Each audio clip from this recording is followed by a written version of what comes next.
поверили в то, что Хадыр Деде существует.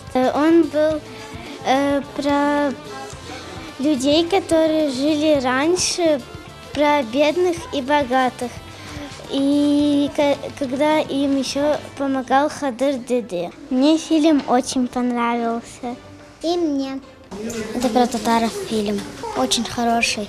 Я безумно рада, что это наша первая сказка. Мы с удовольствием с детьми пришли. До глубины души безумно рада. Мне очень понравилась сказка, и очень хочется, чтобы еще больше таких сказок снимали именно на нашем татарском языке.